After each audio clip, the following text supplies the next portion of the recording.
Narrow hems, also called rolled hems, give a professional edge finish to any light to medium weight fabric. Even if you have a serger that does rolled hems, narrow hems sewn on the conventional machine are sturdier and have a more finished look. The narrow hemmer feet are not difficult to use, but they do require practice to master, and various fabrics behave differently as they pass through the foot. Tightly woven natural fibers will roll more easily than loosely woven and synthetic fibers which resist manipulation. Fabrics ideal for the narrow hemmer feet include broadcloth, quilting weight cotton, silk, tricot, and other lightweight knits, shirting and blouse weight fabrics, as well as lighter weight home decorating fabrics.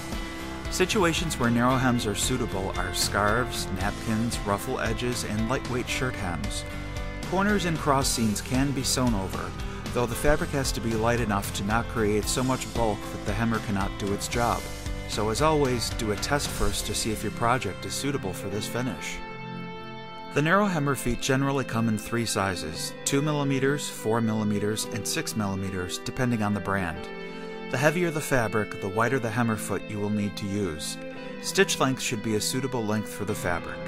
Sewing narrow hems on the straight or cross grain is easiest, and you should practice on fabric cut on the straight or cross grain first, though slightly curved edges can be sewn, such as a gentle shirt tail hem. There are 2 methods for beginning to sew a narrow hem. When possible, it is easiest to sew the hems before any side seams are sewn, but you can also sew a narrow hem in the round by starting the hem midstream. The first method involves placing the fabric right side down under the presser foot and taking 4 or 5 stitches at the very edge in the hem allowance. Be sure to hold the thread tails when doing this, as the thread tails are what you will be using to feed the fabric into the foot.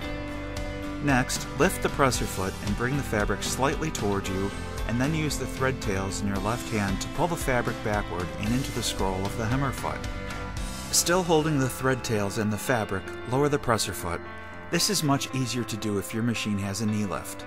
Continue holding the thread tails and begin sewing slowly, slightly tugging on the thread tails to get the fabric rolling through the foot and out the back.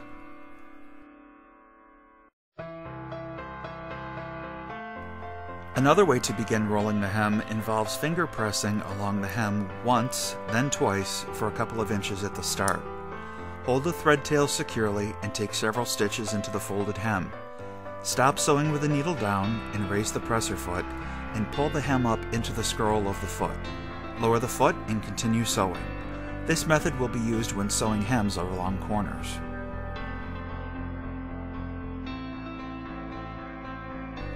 The remainder of the sewing requires correct guiding of the fabric into the scroll on the foot. Too much fabric rolling into the foot will create a twisted hem. Too little fabric rolling in will cause the upper edge to not turn under. While sewing, guide the fabric carefully. Guide the raw edge of the fabric along the groove to the left of the scroll on the foot. This helps to not guide too much or too little fabric into the hem. Examine your sample and decide if any adjustments need to be made.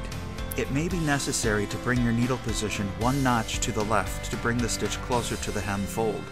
This may or may not need to be done depending on the fabric being used.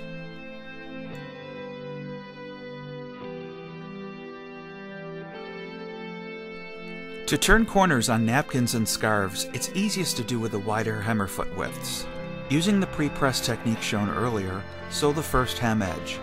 Before proceeding to sew the second, third, and fourth edges, take the time to clip off any uneven hem endings at the end of the hem so that you will have a nice clean edge to start the next side with. Continue using this method for all edges.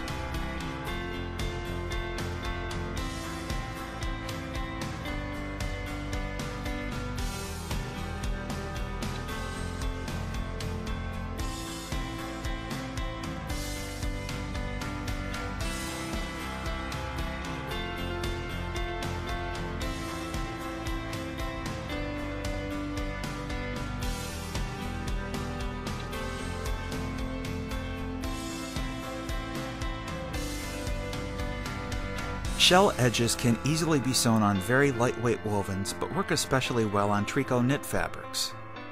Sew the hems as shown before, but select a picot edge stitch or a simple overlock stitch and adjust the width to wide and the length to a longer setting. If your machine does not have these stitches, use a blind hem stitch and mirror image the stitch and adjust the stitch width and length. A wide stitch width gives you a deeper scallop, and the stitch length is determined by how long of a scallop you want to have. So practice until you get the look that you want. The left straight stitches will go into the fabric, and the right swing of the stitch will go off the edge, curl the hem, and give you a decorative hem in one step.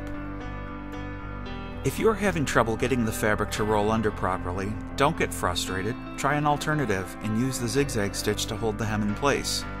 When sewn in matching thread, it will look just as professional as the straight stitch and also be very sturdy. As any raw edges will be encased in the stitching, it won't matter if the fabric did not roll properly. Some stiffer fabrics that resist creasing are better sewn with this method.